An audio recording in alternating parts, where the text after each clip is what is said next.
السلام عليكم، مرحبا بكم معنا في برنامجنا ديال الطبخ والحلويات. اليوم غنقدم لكم شرائح الخبز بالفلفل الاحمر اللي غنحتاجوا فيها المقادير التاليه. غنحتاج خبز ديال بانيني اللي انا كل حبه قاسمه على جوج. غنحتاج الفلفل الاحمر اللي مقطع قطع صغيره مربعات.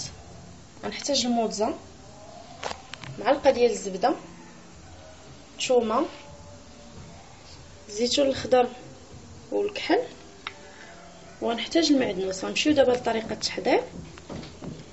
غنجيب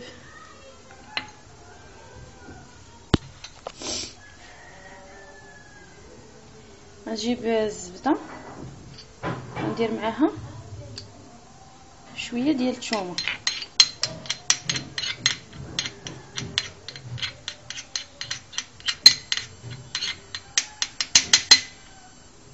جاتنا الريحه بطبيعه الحال ما عاطياش.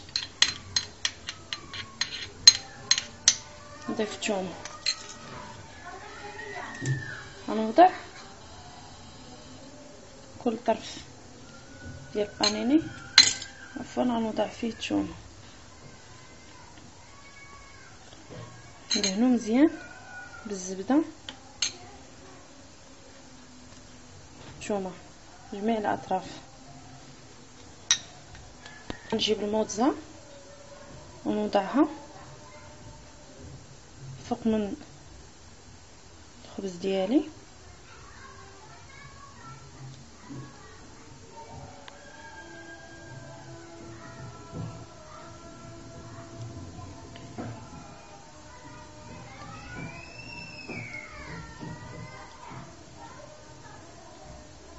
بهذا الشكل.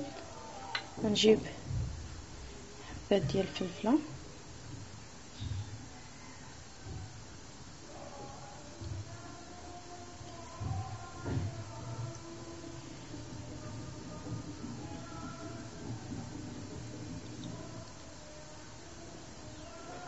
من بعد نجيب الزيتون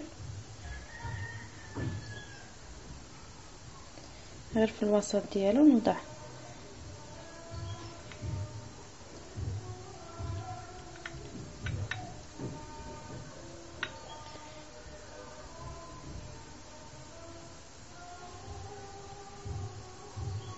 بهذا الشكل. تنكمل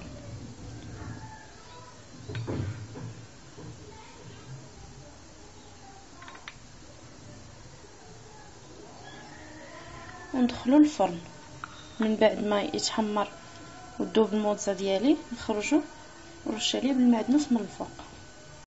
كما كتشاهدوا معايا، من بعد ما خرجنا شرائح الخبز ديال الفلفل الاحمر من الفرن، النتيجه اللي حصلنا عليها رشينا من طبيعه الحال بشويه المعدنوس من الفوق. كنتمنى ان هذه الوصفه تنال الاعجاب ديالكم وتجربوها. الى اللقاء، الى فرصه ثانيه ان شاء الله.